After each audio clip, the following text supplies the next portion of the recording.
অমৃত বৃক্ষ আন্দোলনৰ নামত চিপাঝাৰত বন ধ্বংস গছপুলি ৰোপণৰ নামত প্ৰাকৃতিকভাৱে হোৱা গছ বননি কাটি তহিলং কৰা হৈছে।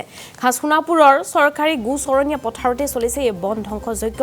চক্ৰ বিষয়াৰ কাৰ্যালয়ৰ সন্মুখতে প্ৰতিবাদ সাব্যস্ত কৰিছে শতাধিক পুৰুষ মহিলাই। বন গাহৰি ধনেশ চৰাইৰ বাসস্থান ধ্বংস কৰাত ৰাইজৰ ক্ষোভ।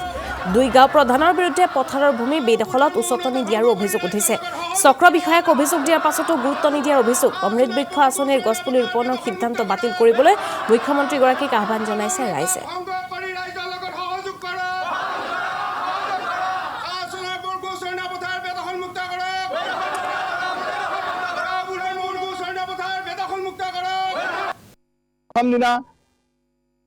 ফৰেষ্টৰ মানুহ বুলি মই ভাবিছো প্ৰথম দিনা গাড়ী গুৰা লৈ আমাৰ গোপচাখনত গৈছিলে তেতিয়া মই গাঁওবুঢ়াকৰ লগত যোৱা দেখিছো আমাৰ গাঁওবুঢ়া আৰু মই তেতিয়া সুধিলো এজন মানুহক এই ফৰেষ্টৰ মানুহ মই যাক সন্দেহ কৰিছো তেওঁক সুধিলো অ ডাঙৰীয়া কি হে ইফালেতো বহুত মানুহ গৈছে এই ৰবছো গৈ পালেহে গম পাম এনেকৈ মোক মিছলিড কৰিলে। তাৰপিছত মই দুই এজনক ক'লো বোলে এনেকুৱা তেনেকুৱা ঘটনা হৈছে দেখোন। তাৰপিছত কথাটো থানা পৰিলে কেইদিনৰ পিছত JCB আৰু এনেকুৱা কিবা কিবি গাড়ী গুৰা লৈ গৈ তাতে জংঘল ভাঙিছে। তেতিয়া আমি মনে মনে থাকিলো যেতিয়া দেখিলো বৃহৎ বৃহৎ গছবিলাক কাটি তেওঁলোকে মাটিবিলাক চৰাই বৃক্ষৰোপণৰ নামত আগবাঢ়িছে। গম পালে কিবা CMৰ অৰ্ডাৰ লৈ আনি CMৰ অৰ্ডাৰ ডিষ্ট্ৰিক্ট অৰ্ডাৰ দিছে তাতে অমৃত বৃক্ষ ৰোপণ কৰিব। গতিকে অমৃত বৃক্ষৰ নামত প্ৰকাণ্ড প্ৰকাণ্ড গছবিলাক ভাঙি বা কাটি নোহোৱা কৰি তাতে আকৌ নতুনকৈ আকৌ গছপুলি জগাব। আৰে ভাই পেটৰটো এৰি কলাৰ তৰি তলৰ পেটৰটো কিয় আশা কৰিব চাবচোন।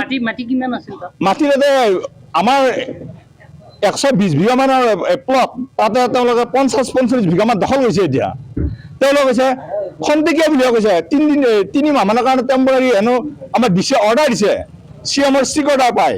কিন্তু এইটো কথা আমি বিশ্বাস কৰিব পাৰোঁ জানো? এডাল দুডাল লুটানি আছে এটা গতিকে এইবিলাক মাটি গাঁও মানুহ অৱগত নকৰা এই গাঁৱে আমাক আকৌ অৱগত নকৰাকৈ এটা পক্ষ এটাক তাতে বেদখল কৰিব দিছে।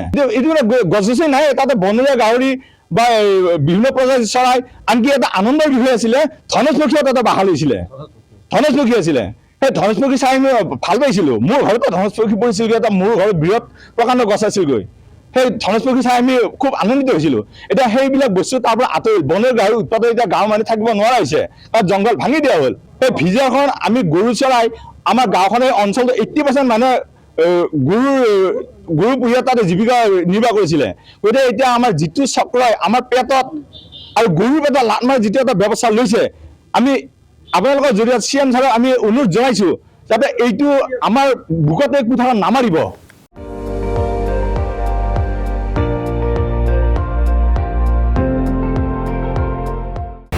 আপুনি চাই আছে ND24 সৰ্বশ্ৰেষ্ঠ নহয় সৰ্বোত্তমৰ দৌৰত।